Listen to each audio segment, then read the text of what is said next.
டோகன்ல சிவிலைசேஷன்ல மலையை குடைஞ்சு மலையில ஓட்ட போட்டு வானத்தை பார்த்துனேங்கிறான். அந்த வானத்தை பாக்குற அந்த வெளிக்கு ஸ்பேஸுக்கு அம்மான்னு பேர் வச்சிருக்கான். கருப்பா நம்ம ஊர்ல காட்டு வாசிங்க இருப்பாங்களா அதே மாதிரிதான் இருக்காங்க. ஆனா அடுத்து என்ன நடக்க போகுதுன்னு 10 நாள்ல நான் டிட்டர்மைன் பண்றோம். ஹோப்பி கலாச்சாரத்துல ஒரே ஒரு 2 செகண்ட் தியானம் பண்றான், வந்துடுறான், ஒரு சர்க்கிள் மாதிரி இருக்குது, நேரா போற புயல் இந்த பக்கம் வருது மழைக்கு.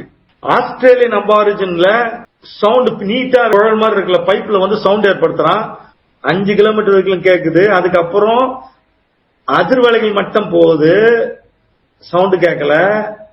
அந்த அதிர்வலை எது வரைக்கும் போகும்னா, எந்த அதிர்வலை நான் பேசுறது இப்போ நீங்க கேட்கறது நீங்க பேசுறதா பிரபஞ்சத்தில் லாஸ்ட் வரைக்கும் போகும்.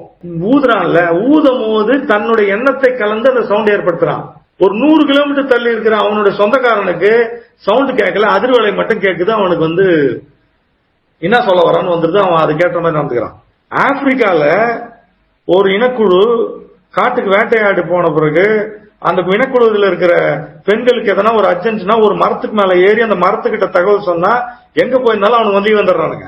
எதிர்க்க உட்காந்துக்கிறவங்க நம்ம சொல்றது புரியலப்பா. பொண்டாட்டிக்கும் புருஷனுக்கு இருக்கிற பிரச்சனை நீ எது சொன்னாலும் நான் புரிஞ்சுக்க மாட்டேன்.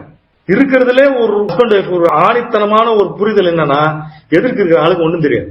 ஒரு கல்யாணம் பண்ணிட்டா புருஷன் வந்து முட்டாளா இருப்பான், பொண்டாட்டி முட்டாளா இருப்பான் மைண்ட் செட்ல தான் இருக்கிறானே. நமக்கு இருக்குது, அதை ஒத்துக்கணும். முதல்ல இன்னத்தை மறந்துடுறோம்னா காலில இருந்து சாயந்தரம் அவங்களோட தான் இருக்கிறோம், டேக் அண்ட் ஃபார் கிராண்டட் அப்படிலாம் எடுக்கக்கூடாது. எதுக்கு இதெல்லாம் சொல்லலாம் தெரியுமா? எல்லாரும் ஒரே விஷயத்தான் சொல்றான், வெளி ஸ்பேஸ்.